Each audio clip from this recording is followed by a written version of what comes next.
McCarthy. I'm going to talk about Angelina Jolie. There's called the Angelina effect, and it's not what you think.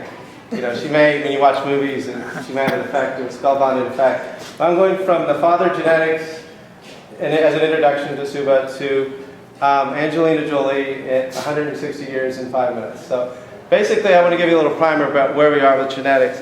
It was the father of, you can't see the slides real well, but a friar in Czech Republic now came up with a theory for modern genetics, which he was doing experiments for peas. It was the first predictive test where you take a yellow pea and a green pea, you splice them together. Farmers have been doing it for centuries before Mendel, and the first generation is going to be all yellow. The yellow is the dominant, and the green is, if you know a little bit about genetics, is all yellow. And then the second generation, you get a pattern of 3 to 1 of the yellow and the green being the recessive pea and the yellow pea. So that was the first experiment. We did it over in the 1850s and 60s. And so the timeline here, like I said, you can't see real well, but then we're going to off ahead a little, because 1953, James Watson, actually from Chicago, born in Chicago, believe it or not, James Watson Crick, and his other colleague that you don't hear very much about, Maurice Watkins, was awarded the Nobel Prize for discovery of the double helix of DNA. And in 1953, Watson and Crick are more credited. There's Watson and 2 Brits, both Francis Crick and Maurice Watkins. 1977, Francis Singer did the DNA sequencing of the first bacteria.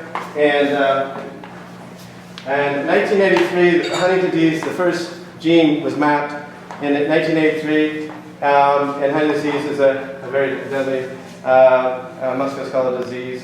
In 1989, cystic fibrosis disease was identified. Now, 1990 was a sentinel year for genetics. Now, it's when you may have heard of the BRCA gene. It was identified on chromosome 17. It's a mutation. What happens in what causes a disease, a cancer, is there's a mutation in one cell that occurs, and we're going to learn how many chromosomes we have. Here you all did the fund of knowledge test here, how many chromosomes we have in the human genome. So the BRCA gene was isolated in 1990, and there's a gene that helps repair DNA. It goes in the double helix strand. It helps and repair, and there's a mutation in the repair process that helps repair. Then you can get cancer, and that you cause one mutation. So the BRCA mutation on the BRCA gene that prevents the suppression of this repair process of DNA causes cancer. And what kind of cancer?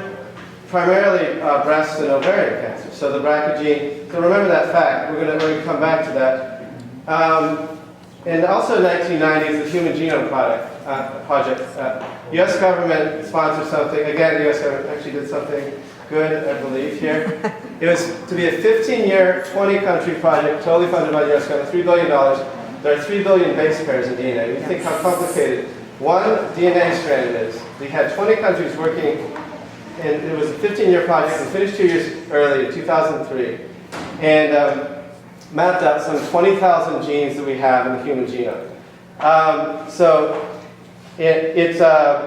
And we use this information to diagnose different types of cancer, to predict GI cancers, ovarian, breast, as I was saying, cystic fibrosis genes, liver disease, Alzheimer's, dementia. They already started using the data. It's on the web. If you guys want to, it's good bedtime. It's on the internet. If you want to look at the human genome. It's nice bedtime reading if you want. So let's get back to Angelina. The Jelena effect. I'm going to end there, and she was going to start here. So in February of 2013, Angelina Jolie was faced with a dilemma. The movie actress, her mother died of breast cancer at age 56. Grandmother died of ovarian cancer at age of 45. Her aunt, who had the BRCA gene identified, died of breast cancer at age 61. 3 maternal relatives of Angelina Jolie, passed away. And they think that one was tested that did have the BRCA1 mutation.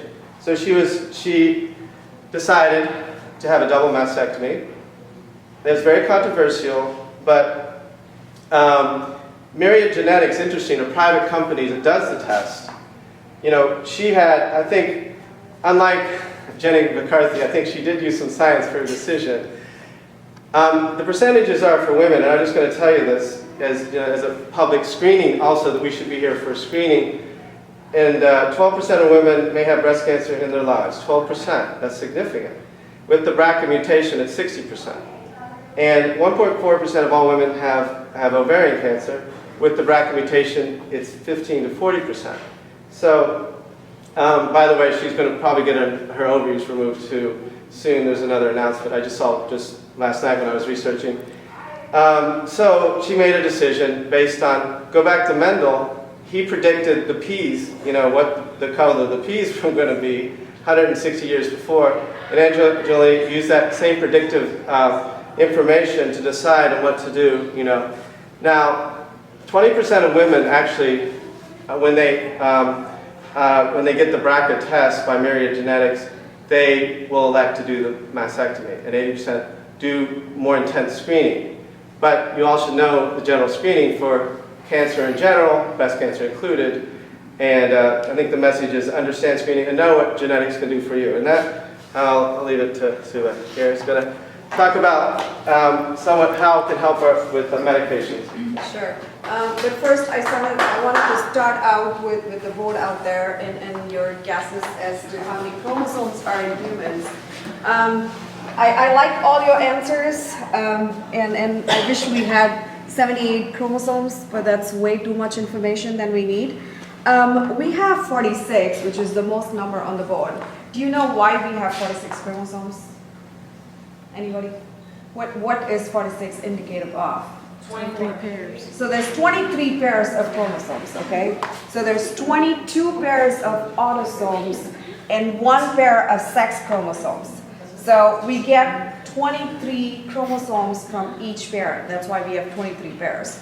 And depending on whether, you know, you're female or male, you either have XX for your sex chromosomes or XY. So we have 23 pairs or 46 chromosomes. And we have 3 billion base pairs, okay? And that's what has been genotyped. We know what each of those genes are in humans. There are orphan genes, which means we don't know what each gene does. We just have their sequence for now. Most of the genes, we know what they do, not all of them. But we have, so I said 3 billion base pairs, right? And that initially, when they started the Human Genome Project, they thought we would have 50,000 to 100,000 genes. However, we only have 20 to 25,000 genes. And most of those functions have been mapped out, but not all. So the topic of discussion for today is a primer on genetic testing. I'm sure all of you guys here, we have a half and half board. Some of you said you had genetic testing done, some of you said you had not. But there's different kinds of genetic tests, right? There's ancestral genetic testing, if you want to know, where your ancestry is from. There's prenatal genetic testing, which is, when you're pregnant, you can know if your progeny is subject to any kind of mutations or any kind of disease that is genetic. But for the most part, the topic for today is going to focus on pharmacogenetics. And what that means is drug sensitivity. I know all of us here most of us here are younger age groups, so it might not apply to us that we're taking drugs or this test is particularly applicable to us. But we all have parents and relatives who are older, and most of these people are taking drugs.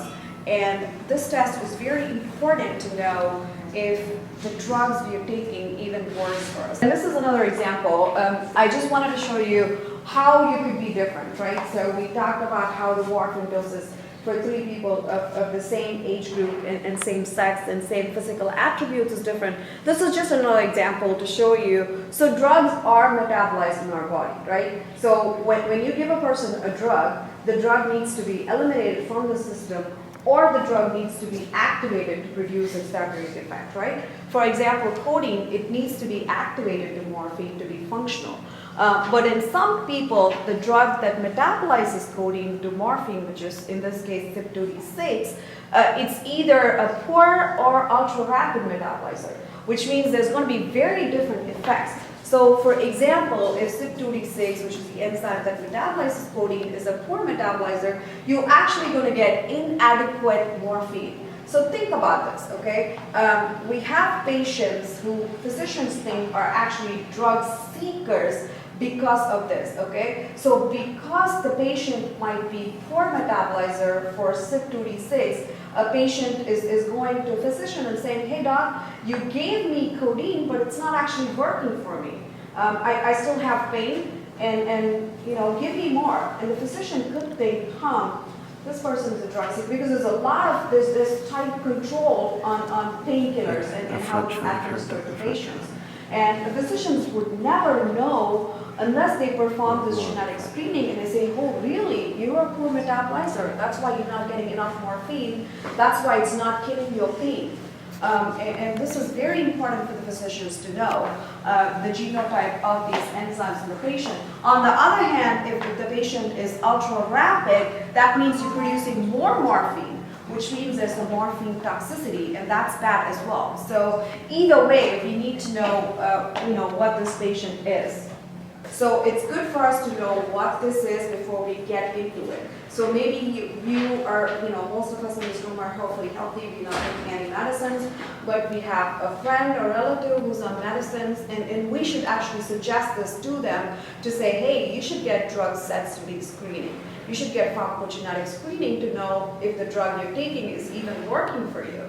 So does the insurance cover it if they don't? Yes. The FDA doesn't approve for this? See, the thing with insurance companies is they will cover testing as long as it's preventive, right? So instead of giving them a medicine that's not even working for them, and then they're going to be re-hospitalized and hospitalization costs, to them, doing the screening is actually saving them money. Right. So now the physicians know what exact drugs to give the patient.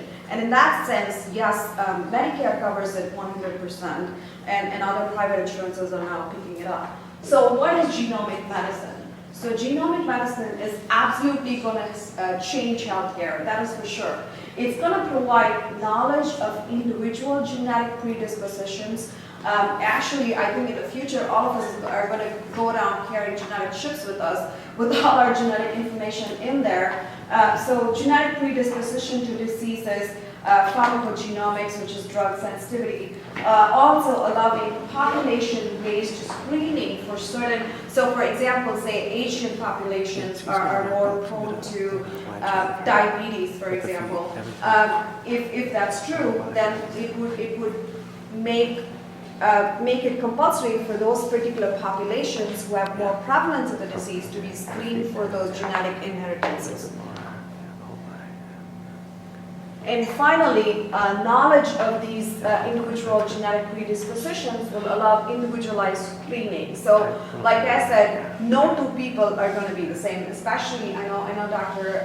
Chindi is left, but especially with cancer, and we were having this discussion before, everybody is different, okay? The reason why we haven't found one cure yet for cancer is because of the mutations that constantly occur in oncology patients. And we all want individualized therapy that works for us. So genetic predisposition screening for them will allow individualized screening, individualized behavior changes, and pre-symptomatic medical therapies like anti-colon cancer agents before the colon cancer develops, and antihypertensives before hypertension develops. So based on your genetic profile, we can get, so if we know that you have a familial history of hypertension, then we will be able to treat you with the appropriate medicine that's right for you. So essentially, pharmacogenetics is right medicine for the right people at the right time. Thank you very much for listening.